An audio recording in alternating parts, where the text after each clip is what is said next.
The past is a foreign country. They do things differently there, except for when they don't, because on Tuesday, every Tuesday on this show and on the Times Radio History YouTube channel, the historian Ian Wilson joins me for our regular feature, If Only We'd Known, explaining why the present actually rather closely resembles the past. And today, we're going to be talking about Oswald Mosley, the infamous British politician who founded the British Union of Fascists in 1932.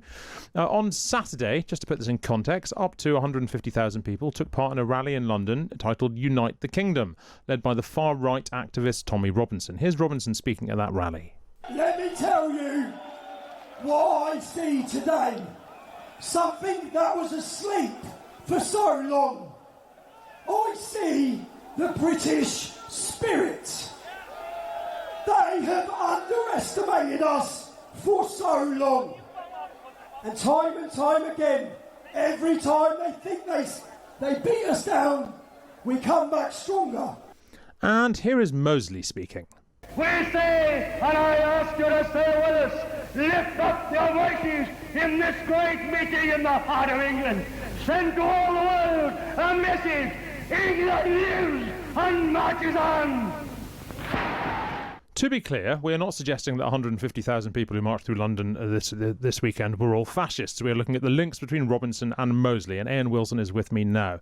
Ian Wilson, hello. Hello, Hugo. What parallels do you see? Well, I mean, the parallel is that Tommy Robinson is a racist thug, and Oswald Mosley, cynically, having been a very, very promising member of the Labour Party and a member of the Labour government, indeed, and certainly shadow government, switched sides and started something called the New Party, which was basically to try to persuade the mainstream politicians to take on the concepts of Maynard Keynes, John Maynard Keynes, namely that governments can borrow without damaging the economy. Mm-hmm. And this was at a time, don't forget, when the children of our big cities were almost at starvation levels. The poverty was terrible. The unemployment was on unimaginable levels.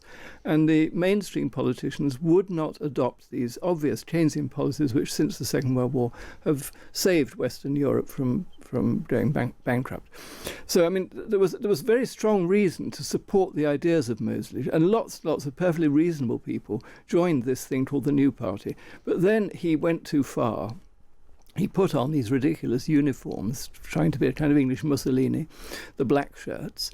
And, of course, he did what all fascist leaders do. He wanted to get his ideas across, so he identified an enemy. Mm-hmm. And in London in particular, that enemy was the Jews.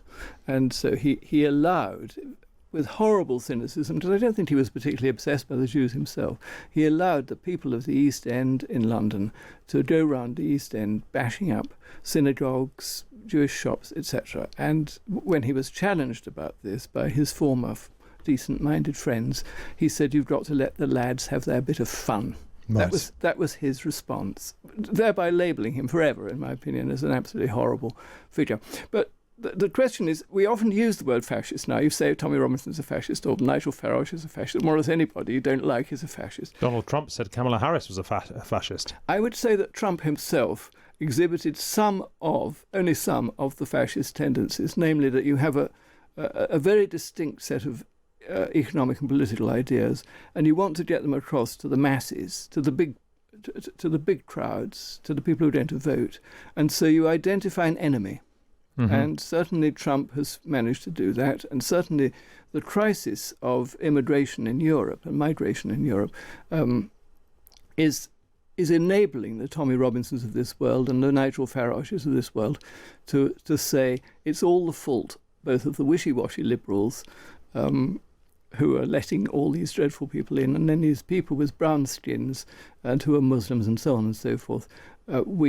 We don't trust them with our daughters and our mothers and our... See, I'm not sure I am necessarily aware of Tommy Robinson's economic policies. No, exactly. Does that mean one shouldn't call him a fascist? Well, you see, that's where I'm slightly hesitant about using the word fascist, as I'm a pedant, except to describe the people in the 1930s who really were fascists. Mm. And I mean, if you want to know about fascism, listeners, get the cantos of Ezra Pound. They're the most wonderful fascist poems ever written.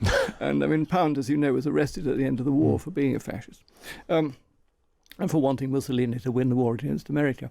But I think Trump does show signs of being a fascist, but I don't think Tommy Robinson does. And I mean, as you may not have gathered from that very hammy cut little clip of Oswald Mosley, he was a very clever man. One thing, and this, William Hague was on Times Radio earlier this morning, and I thought he put his finger on it completely. The British people, and this may sound very sentimental of me, so apologies, they have a sense of humour. The programmes that you're sometimes on, other than this one, Hugo, mocking the news, that sort of thing just demolishes the pretensions of potential fascist leaders, in my opinion. Well, one can't think of Mosley without thinking of P.G. Wodehouse. Exactly, of course. the black shorts. Yes. Sir Roderick Spode. And, Bertie Wooster says, Spode thought everyone was thinking, what a great man I am, and they say, Heil Spode. We just think, there's that prize arse Spode wearing his football bags. And, Mosley, who was a much more interesting and attractive figure, either than Farage or Tommy Robinson, lost his deposit. This was a very successful politician up to this point. He lost his deposit every time he stood for Parliament. I mean, what I want to say is, I don't often say this when conversing with you about history, I feel quite optimistic, actually, about the so-called extreme right, because I think, basically, there hasn't been a catastrophe because of immigration in this country on the whole. There haven't been race riots. There are occasional riots. They're not necessarily even race riots.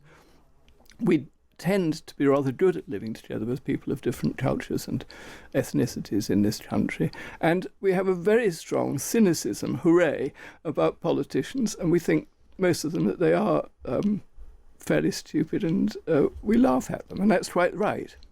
So I mean, Trump got away with it because the Americans have a much less advanced sense of satire and humour than we do. It's satire that's saving us, you think? I really do, actually. I fundamentally believe it's cynicism that which is saving us. Cynical British humour. Right. I hope you're right. I sort of believe you're right. One must always remember Peter Cook warning about the wonderful role that all the cabarets in Weimar Germany played in preventing the rise of Hitler. Of course, that is a perfectly valid point. But the point is, we aren't anywhere near, thank goodness, we aren't anywhere near the level of economic collapse, in spite of the best efforts of the Rachel Reeveses of this world, to anything like the Weimar Republic, where people were carrying around suitcases full of Deutschmarks or Reichsmarks in order to buy a packet of cigarettes. Yeah, indeed. Like Ian Wilson, thank you so much. Always an education, as I always say, because it always is. And if you enjoyed that feature and want more history content, do head online to our history channel. Just search for Times Radio History on YouTube. Thank you very much indeed, Ian Wilson. Always a pleasure to have you here. Thanks, listeners.